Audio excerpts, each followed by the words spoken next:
Hi, I am Evelyn Vanderhoop, and I'm teaching the Naheen techniques through these video uh, episodes, and I am now doing the coming in of a shield shape. So we created the top part of that shield by going back and forth and filling in what we had created with the black wefts. Now we're filling in with the blue.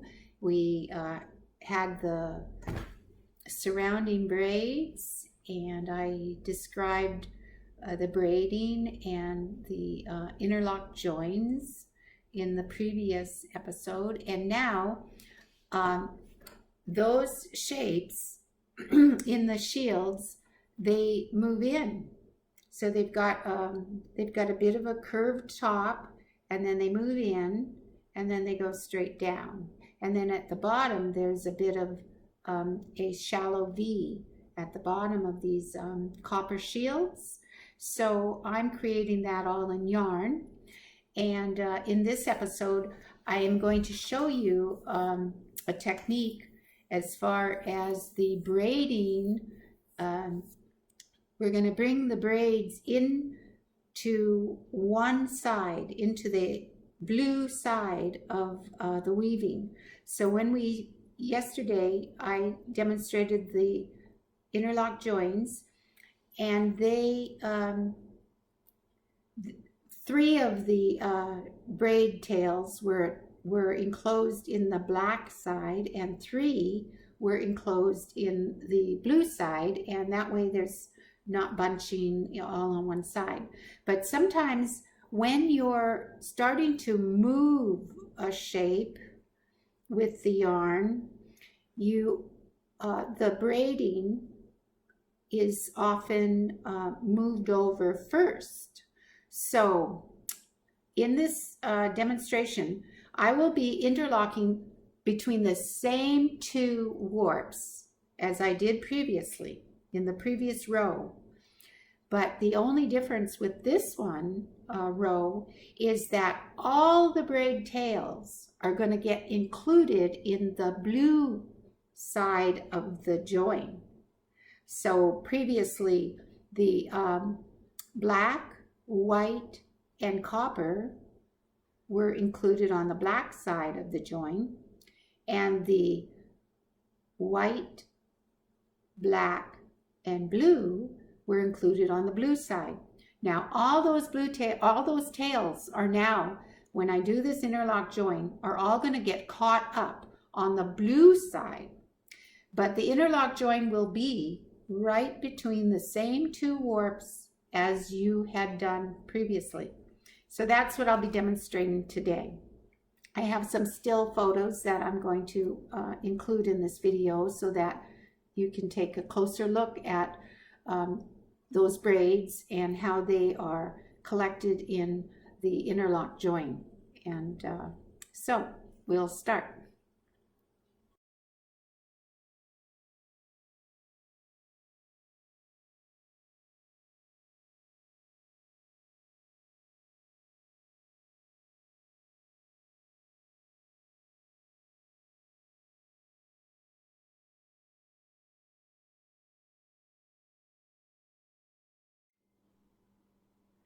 Okay, so we have these braids. I've already done this shield, and now I'm traveling over here. See, these are traveling towards the left, and so I will grab these braids and do an action. So top goes to the left and the right and drops. And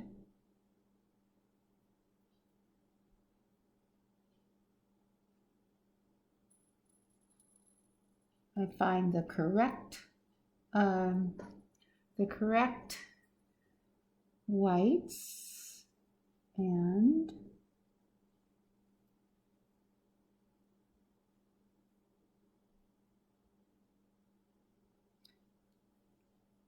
I do, the action one is the top one, goes to the left of its partners, to the right, and then drops.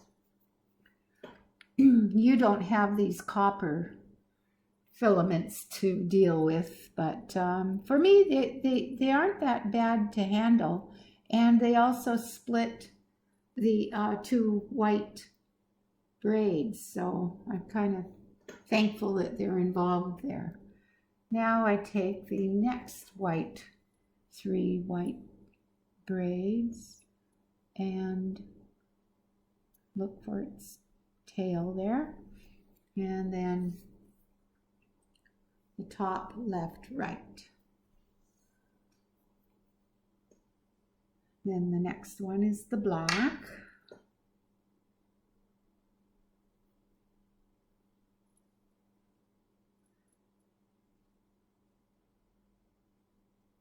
Top, left, right, and drop. And then the blue.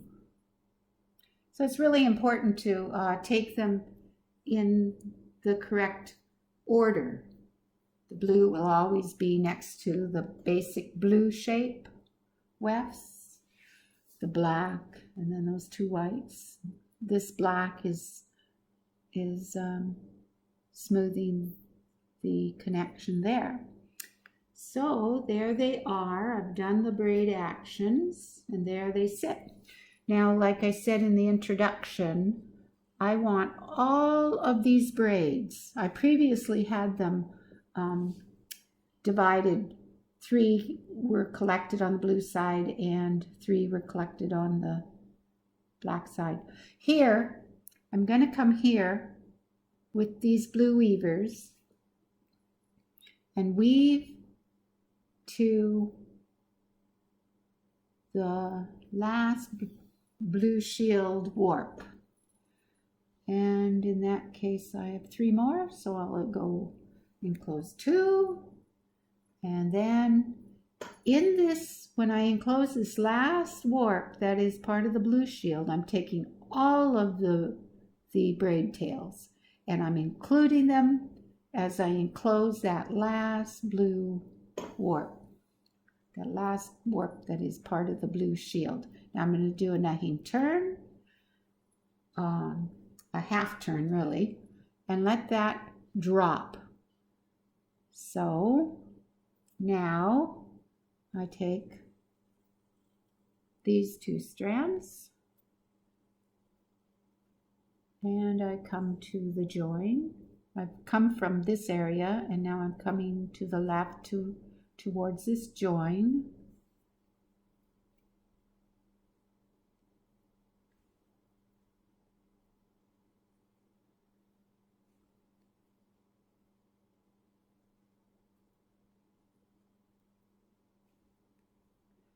And now I have these last 2 warps to enclose. And when I enclose them, I'm going to enclose those blue weavers from the shield. But there are no braids involved. Those braids were enclosed with the blue on the blue side. So I do a nahin turn and I weave towards the right.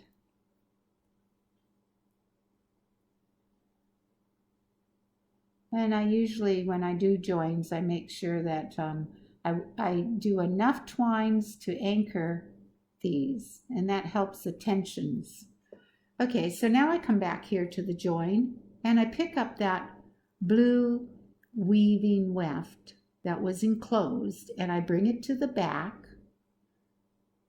And in this case, I go behind 2. So I bring them to the back behind 2. Now I pick up this partner. Sometimes this happens where things fall, but nothing to get excited about. Okay, so I went behind 2, and now I weave towards the left. And I enclosed all of those braid tails into the blue side. But the warps, are exactly the warp between the warps that you did previously.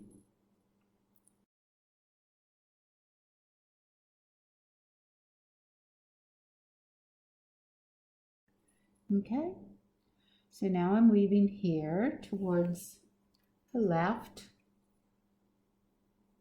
and I need to do the same thing here. So I pick up these braids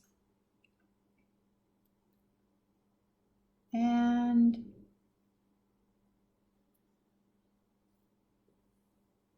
I have the 3.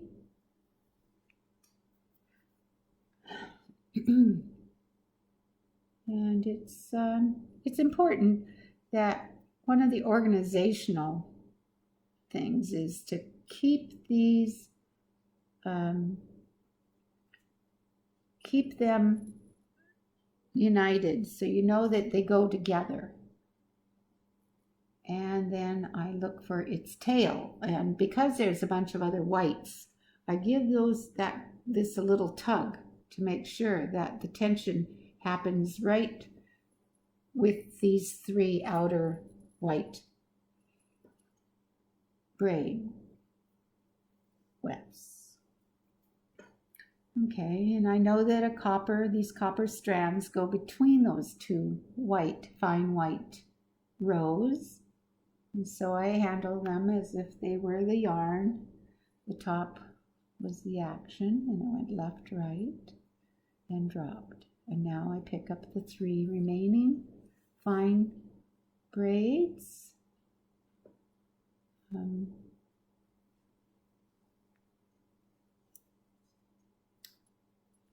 It just seemed a little strange, and so I had to double check, because it is so important to make sure that they happen to be moved in a very orderly fashion so that they are neat. Because what's the use of these braids if they don't appear neat? Okay, so I've got the braids, all the tails, the actions have happened. I'm going to take these weavers that are weaving now to the right, and I'm going to go all the way to where I previously went, enclosing the black, the warps that are part of the black area. And now I have this last one, and I'm just going to enclose that and not enclose any of the tails of the braids. I do a half twist, and then when I bring the blue over to where it will join,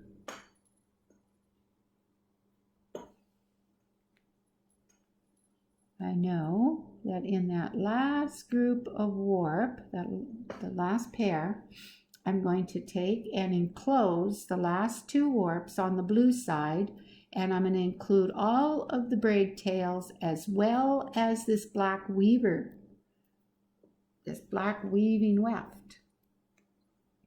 And I do a naheen turn, and I break the pair above and go behind one and weave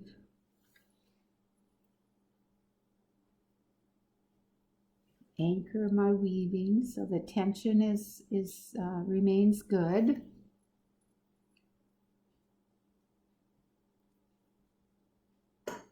Okay, so now I come back here. My interlock join is not complete yet. I see that all of these are on the blue side. I have a couple of thick black ones here, and so I have to give a little tug. Yep, there it is. I'll just tug this one, and you could see where this is a braid tail, where this is the weaver. So when the weaver is enclosed, I know it's the one that will always go to the back, and in this case it's going to go behind 2 and up. Okay, and then one weaving to the left.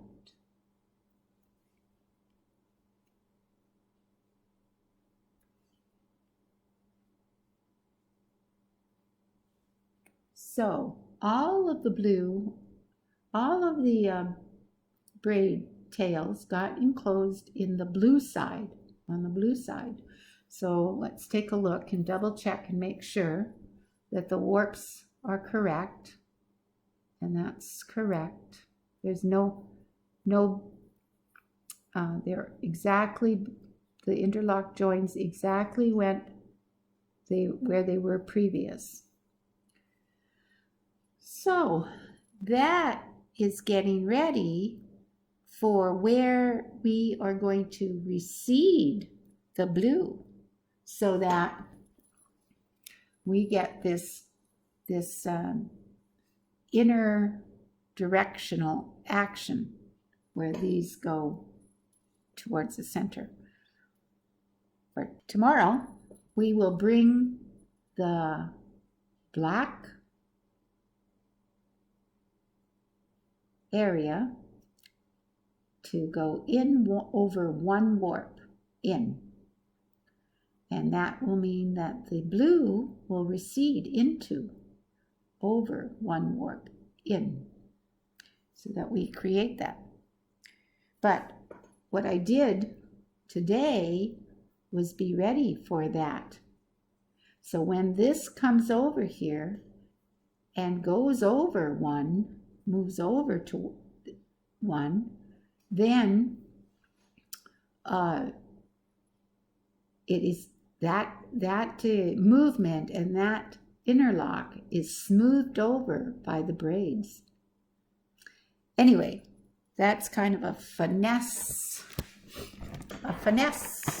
as to how you can use the braids as the